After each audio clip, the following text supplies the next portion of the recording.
안녕하세요. 오늘 질문은 나는 누구에게서 위로를 받을 수 있을까요? 시댁 때문에 말 못할 맺힌 것이 많습니다. 아무리 생각과 마음을 바꾸려 해도 맺힌 것이 안 풀립니다. 그런데도 남편은 제 고통을 헤아려 주기는커녕 자기 하고 싶은 대로 취미생활을 열심히 즐기고 친구들도 자주 만나며 혼자서 잘 지냅니다. 나는 어디에서 누구에게 위로받으며 살아갈 수 있을까요? 최근에 스마트폰이 많이 보급되면서 자신을 소개하는 작은 사진이나 이미지를 올려놓죠. 그런데 재미있는 실상은 부인들께서 자기 사진을 올려놓을 때 아들과 함께 찍은 사진을 올려놓습니다. 단정할 수는 없겠지만 남편에게서 받지 못한 위로를 아들에게서 받고 있는 것 같습니다. 바쁜 생활 때문에 시간을 내지 못하는 남편 대신 아들과 함께 여행도 가고 그렇게 지내다가 아들이 장가를 들고 아들에게서 받았던 사랑이 며느리에게 옮겨간다고 생각하면서 며느리가 미워집니다.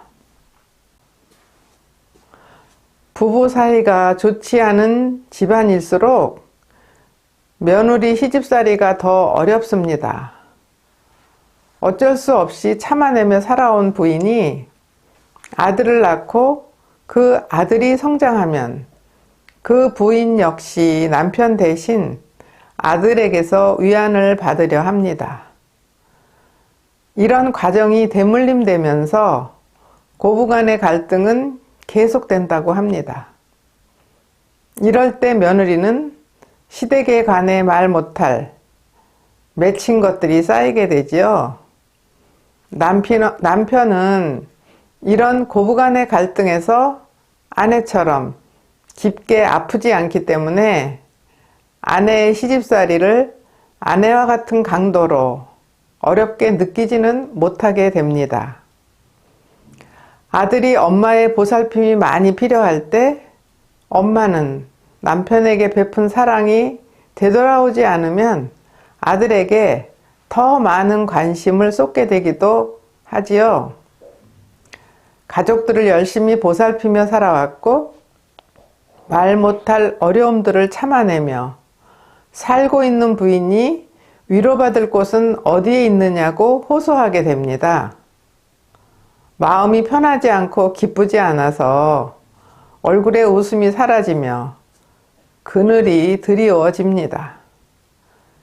그런 아내를 바라보는 남편은 집에 들어가는 시간이 기다려지지 않고 더 밖으로만 돌고 간혹 이런 과정에서 남편이 한눈이라도 팔면 부인의 어려움은 극에 달하게 되지요. 모두들 위로받고 싶고 사랑받고 싶기 때문에 이런 일들이 가정 안에서 일어나게 됩니다.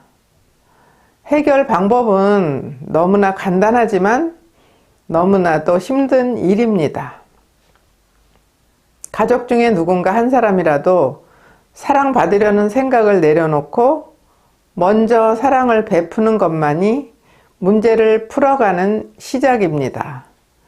그런데 가장 많이 아픈 사람, 가장 많이 사랑받아야 할 사람이 바로 그 한 사람일 것입니다.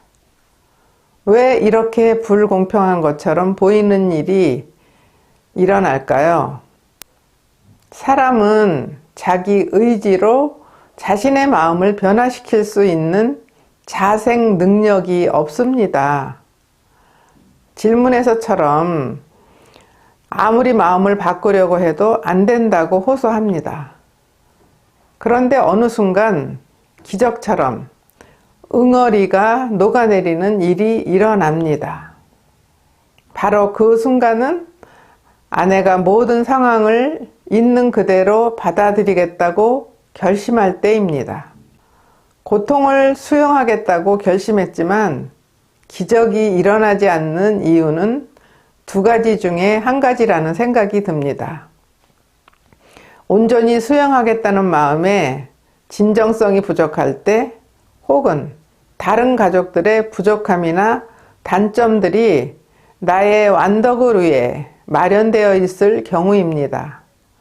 남편에게 큰 단점이 있을 때 부인은 그 단점들을 수용하고 인내하며 좋은 방향으로 보완될 수 있도록 고민하고 연구하고 훈련할 것입니다. 그렇게 할 때 남편이 변화하지는 않아도 노력하는 부인은 점점 더 덕을 쌓아갑니다. 시어머니가 며느리에게 어려움을 줄 때 시어머니를 버릴 수 없어서 그 어려움을 참아내고 오히려 더 많이 시어머니를 사랑할 때 역시 며느리는 더 많은 덕을 쌓게 됩니다. 결국 많은 세월이 지난 다음 아픔을 제공했던 시어머니, 남편, 자식들이 나의 완덕을 위해 제물이 되었음을 깨닫게 될 것입니다. 우리 모두는 그렇게 서로서로에게 제물이 되고 보물이 됩니다.